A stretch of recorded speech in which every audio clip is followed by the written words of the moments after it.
Well, good morning, guys. A little bit of a shop talk, and not gonna be too much of anything this morning other than addressing a few things that have come to my attention, I guess. First off, I want everybody to know that I appreciate all of the support that I've received so far with this channel, all the comments, and I definitely appreciate it. I try and answer all of them. And when I go through my studio, I check all my comments, and of course they flag through my emails. The ones I only check periodically is stuff that's been held for review, and several things get flagged in my comment section. And of course things like this morning, I'll go along and there won't be anything in that, we'll call it a spam folder or held for review folder. I won't have anything for several weeks, and then I may have half dozen, 8 or 10 at a time when I go and look. And like I say, I only go and look every few days. So I was having coffee this morning, and I whipped open that for review folder, and there was several, and a couple of them were, visit our girl site type of thing, and of course those are immediately flagged. And I set it up to flag things this way. There's certain blocked words, and that's part of them that are there. The other thing that will always flag for review is if you've commented and left an external link. I set it to put those in because there's been occasions when there's been somebody just promoting their own product or service or whatever the case may be, and trying to use my YouTube channel as a vehicle for that. So I'll flag those. So it's very rare that a comment will go into my for review if it's got an external link. It's very rare that I will approve that comment and let it go on through. So a lot of times it's good intention stuff. Somebody's just sharing information with me or the rest of the YouTube community.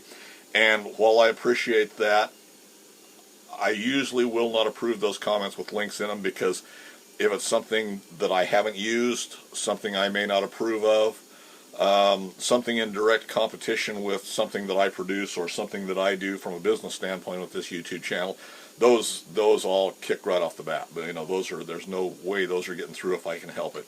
But the other ones are just things that don't maybe fall in line with the way I operate or what I do.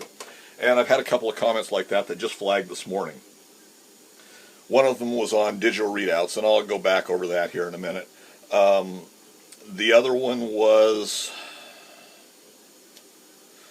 I don't even remember what it was, but it's something that flagged and I didn't really agree with it, or something that I didn't feel was really relevant. So both of those comments have been flagged, and I'm going to try and kind of address what I felt was relevant in those comments, because they were good comments and I think they were well intentioned. It's just they were linked in there, and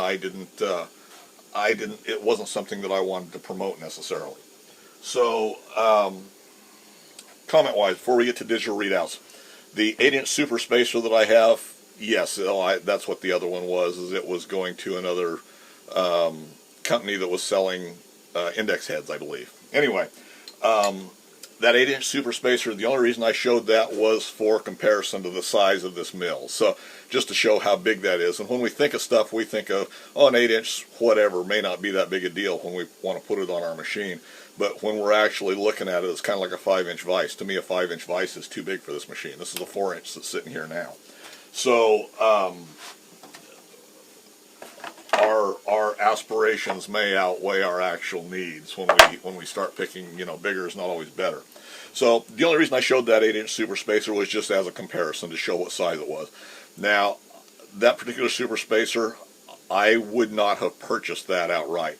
I got that in the trade with the Sheldon lathe and the big Randmeyer Carpenter lathe that I got a few months ago. That was kind of included in that package, and I'm going to hang on to it. I've got some ideas for a machine that would probably be very appropriate on, that I'm kind of beginning to look for. I'm looking for 2 machines, and I'm not seriously looking yet. We're going to wait. I don't even know if I'm going to put them in this shop or if we're going to wait until we're in a bigger shop. But nonetheless, I'm going to hang on to it for just that reason. I'll probably clean it up and do a little bit to it. It was still in the original shipping crate when I got it. Now, I believe it had probably been out of there, and it looks like it's been mounted on a machine, but it still had a lot of the original packing cosmoline on it and everything, so if it had been used, it hadn't been used more than once, maybe if that, and I'm not even sure that it had been used that much. So anyway, that was the deal with the Super Spacer.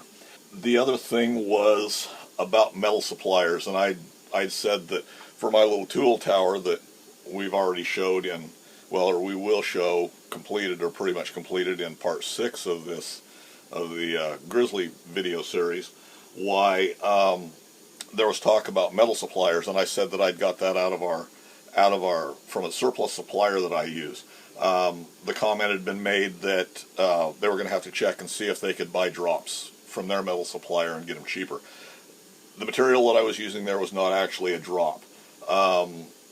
It was actually surplus material. It was resold as scrap type of thing, and ultimately that material gets headed on for scrap. What happens is one of my suppliers buys those materials from whoever, whatever company or companies that are cleaning stock, going out of business, whatever the case may be, excess inventory.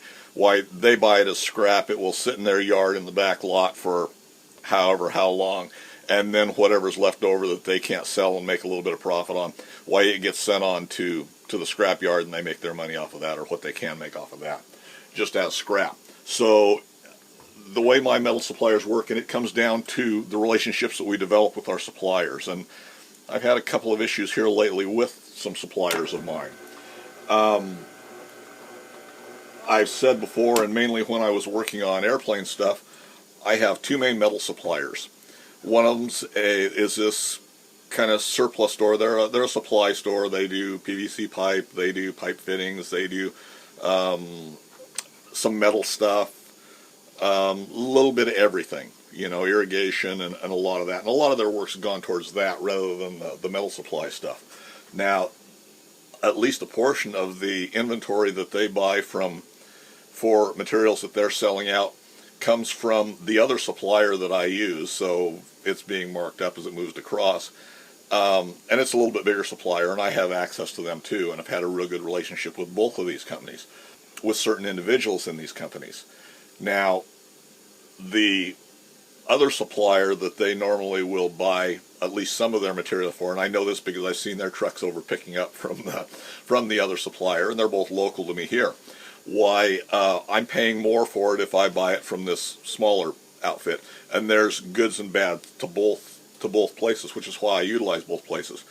The larger supplier that they source some materials from, I go to them, but I cultivate that relationship, and I try and respect what they're doing and allow them to deal with me, because I try and limit my purchases to them. I don't go in and say I want 2 foot of this, or if I'm going to them, I buy full lengths of material, no matter what it may be, or full sheets type of thing. And I get a better price there, but I try not to waste their time by buying, a foot of this or 2 foot of that or something like that. Whereas the other supplier that I do pay a little bit more for, I normally will not buy full lengths from them because they are substantially higher in cost. But I can go in, I can go through their drop rack, I can go out through their surplus stuff. And the way that's broken down is their surplus stuff in the back, I will almost always go through and see what they've got out there. And I'm kind of a opportunity buyer in that respect. If they've got some material that is not something I don't need right now, but I have a project that I think that will be appropriate for, I may buy material from them. And I buy that by the pound. And it's a very reasonable cost with the actual cost of materials now. So it's not actually a drop that I'm buying. That is surplus. The way they break down the rest of their material is they've got what they call first line, second line, and third line. And first line is if you're pulling either a full length or having a cut off of a full length of material. If it's cold roll, it's a 20 foot. If it's aluminum, it's 12. Whatever full length of that material is, that's first line. And if you're breaking that down, you'll get a little bit of a break if you buy the full length. But if you're breaking that down and having them cut it, you're going to pay what they call first line, which is premium price, and then usually you're going to pay a cut fee. And you're usually going to pay a cut fee on any of these unless you've got a real good relationship with them. Depending on who I go to that's cutting at the steel rack and whether they know me or not, which most of the guys do, a good portion of the time I won't pay a cut fee. And that will vary if they're bandsaw cutting, if they're hot saw cutting it, whatever they're doing. Second line is something that's out of that same rack, but it's already been cut. And then what they used to consider third line that they don't really much give anymore is if it's out of their actual drop rack. And it's another rack that's over there, and it's shorter lengths, up to probably 4, maybe 5 feet. When they cut it off, rather than carrying it back over and putting it in the main rack, why it will go in this drop rack. And it used to be you paid third line for that. Now a lot of times they'll charge second line for that. But that's the way that's broken down. So that also comes into play of what kind of a relationship you can develop with your suppliers. And it doesn't matter if it's metal suppliers, gas suppliers, whatever the case may be. Why, if you can develop a good relationship with individuals at that company, why, usually you can get a little better buy. They know you. A lot of times you'll get better information because they know a little bit about what you're building, what kind of things you do, and what you're looking for. So that's just a little thing.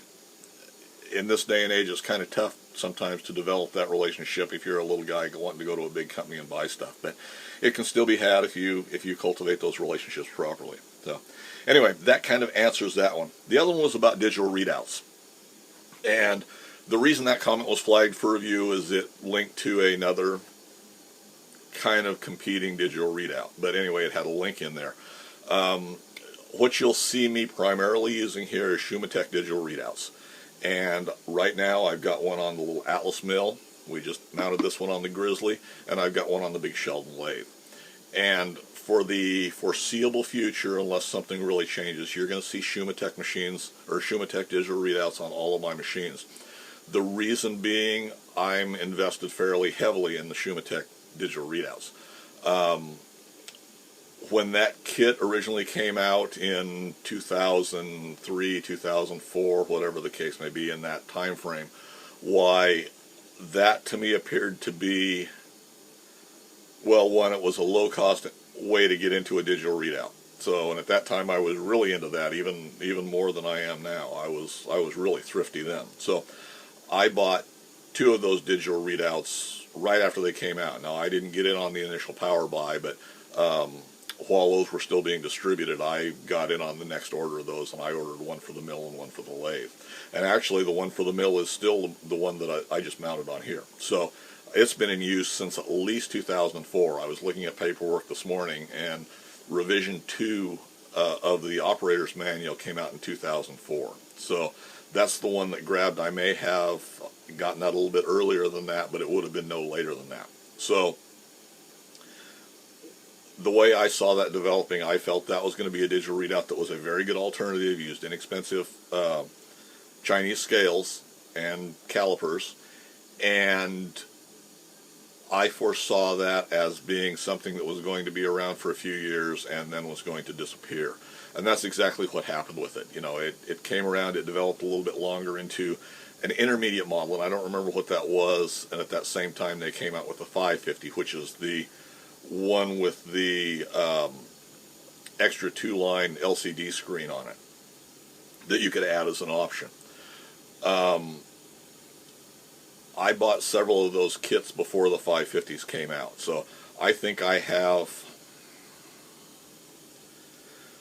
4 or 6 units of the DRO 350s on my electronics bench, and they're all assembled. I think I have to troubleshoot one of them. I think I've got problems with one of them that needs to be troubleshooted, but I haven't really needed it. But I wanted to get those while they're still available, because even now you see guys that are kind of scrambling to find those digital readouts. It's old technology. Don't waste your time looking for them in this day and age. The better alternative, in my opinion, to them is one of the inexpensive Chinese manufactured digital readouts. You know, when you look at some of the bigger YouTube channels that have digital readouts on, that's what they're using, is those Chinese readers, and they're putting good scales on them. They're putting either glass scales on them or some semblance of a good quality scale, quadrature encoder. So I have several of those Shumatech digital readouts. They meet my needs. I still have a computer with all the programming information. The only reason I'm not running a 550 on right now on the other, even when I had the other mill running, was when I added the LCD screens and went back to program them, I'd already phased out the computer that I'd originally used to program, and when I went to program it, why, the computer wouldn't right to them the way it should have, and I got a glitch in there someplace. So I haven't needed those. They haven't been anything that I've really had to have, so I've set them aside. But anyway, so I have several of the 350s, and then I have two 550s that are all set up that I just need to go back, dig out the old computer, and reprogram them. So for the foreseeable future, those are the digital readouts you're going to see on my machines, just because I'm so heavily invested in them. For me, they're a good investment. As I said before, the Chinese scale protocols are no longer recognized by, or they've changed the protocols in the Chinese calipers and some of the scales, so they're not always adaptable. These digital readouts are still always adaptable to quadrature encoders. So there's always a way to utilize these, or for now at least they can. Whether it's an optical encoder, whether it's a glass scale, there's any of a number of options that are still adaptable to those. And if you do your research, they're still supportable basically on the Shumatech 350s and 550s. So to me, that's not an issue. The newer Chinese scales, I think, probably have, or digital readouts probably have more functions to them. I don't know if they're going to be any easier to use, but they're going to be more universal, and they're going to take less fiddling around. And they're relatively inexpensive. So, like I say, the Shumatech stuff is old technology now. I will stick with it because, in reality, at least for the foreseeable future, they'll do everything that I want them to do. I basically use them as a positioning sensor. I use bolt hole circles. I'll use center circles. A lot of the other functions that are available to them, and even more so with the 550, are functions that I don't necessarily use or haven't utilized to this point in time. There's a output to where even on the 350s you can run either a tachometer or a edge finder. I haven't researched it, but I'm imagining that I can probably take one of my electronic edge finders that I set up on the CNC, and I can adapt that to the 350. So you may see that in the future. I'll probably play with that at some point in time. But anyway, for the point is, the Shumatech stuff has more capabilities than I actually need at this point in time.